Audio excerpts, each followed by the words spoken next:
to become their prince.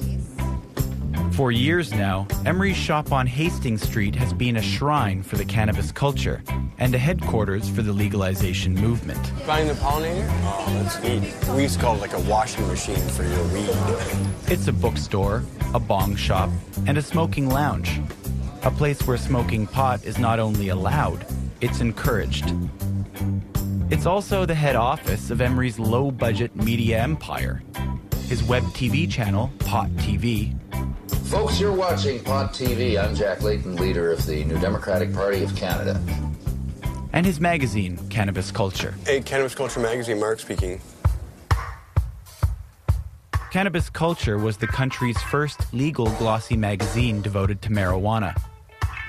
Today, Emery is the publisher and editor, his bride Jody, his co-editor. Hold on a sec. Hey, Jody, that Humboldt story's got to be done right now. He's all ready to lay it out. All right. Can he work on a different article for now? What's that?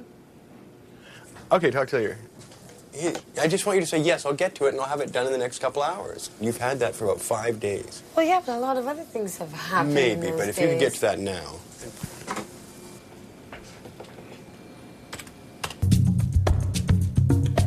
The magazine's manifesto vowed to campaign to legalize pot, and Emery's catchphrase, overgrow the government, became a battle cry of the movement. Hey guys, make sure you check out the new issue of CC. It actually has his voter guide in it. Mark has broken it down state by state, district by district, who is the best person for representing the drug culture and the marijuana culture in the United States.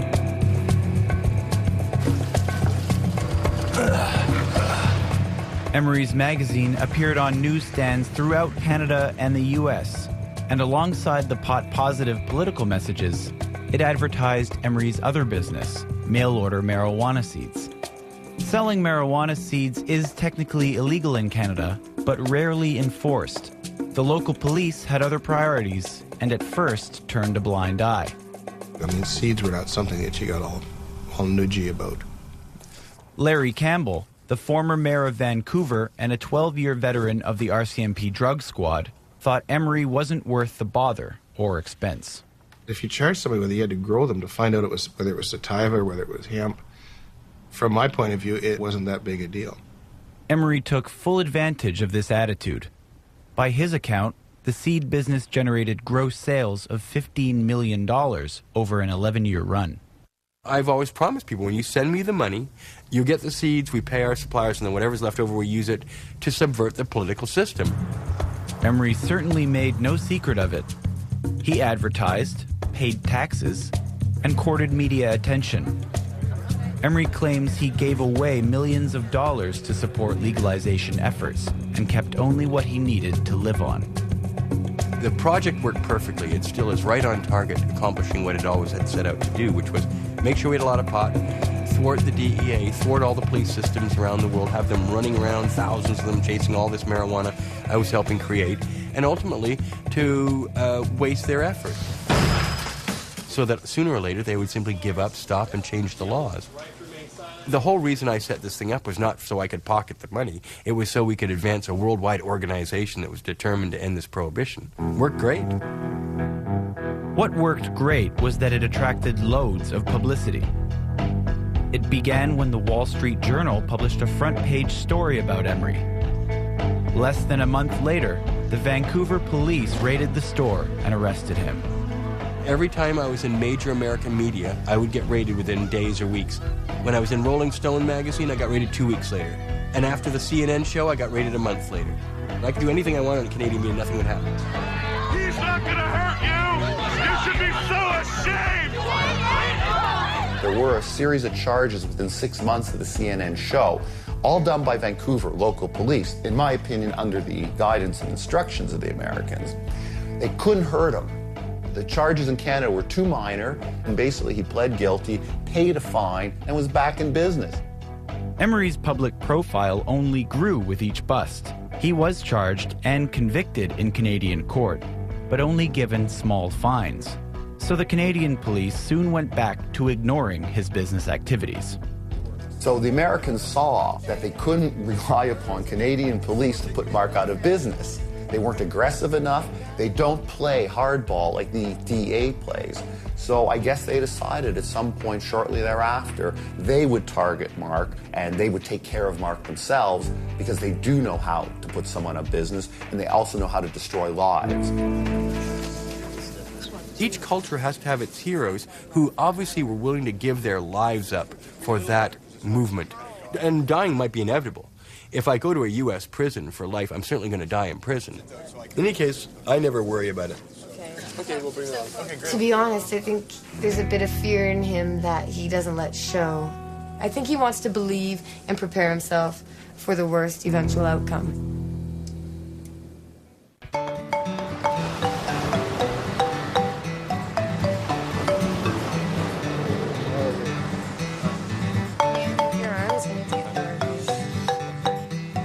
People walking by going, what are they doing?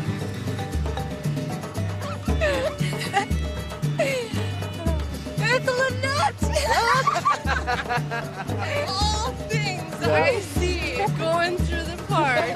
Oh my goodness. It's cannabis and oil. I heard. 1 ounce of THC, and we're going to see if it can penetrate the skin and kill all the cancerous cells or any precancerous cells. Mark Emery is a Canadian, happily living in Vancouver. But the decision to investigate and charge him was made across the border. I was curious, why did Emery's marijuana seeds pose such a serious threat to America? So I headed to the Seattle office of the DEA and put the question to the man who headed the investigation. What we started seeing was these indoor grow operations that are popping up all over the United States, traced right back to Mark Emery. Seeds may look to some as, oh, that's insignificant. Those seeds then go to an indoor grow operation, and then we see the negative consequences of people using that marijuana. Marijuana is a significant problem here in the United States. He did not care that his marijuana seeds resulted in the production of marijuana that would devastate families and communities in the United States. That people are still sitting in prison for 20 years over marijuana seeds or something makes me want to freak out. Doug Hyatt, an attorney based in Seattle, has defended hundreds of medical marijuana patients busted under U.S. laws and knows firsthand the DEA's hardline approach. If Mr. Benson wants to talk about destroying families, then talk to me about my clients whose lives are destroyed because they're trying to use marijuana as medicine, and the government comes in and takes all of their belongings, takes their car, tries to forfeit it all, tries to prove them drug traffickers when they've got a doctor's recommendation and 10 plants. And I'm trying to fight them out of state court situations. The only thing I see ruining people's lives is the government's policies. I personally am persuaded that marijuana is a health concern, that marijuana should be illegal, and the current approach is to criminalize that behavior. According to the U.S. government, marijuana is everything from a common health risk to a gateway to drug addiction, impaired driving, irresponsible sex, and crime. These are claims that David Malmo Levine has heard before. There are no marijuana drug tanks. There are no marijuana cancer wards. No real evidence of marijuana casualties and marijuana victims.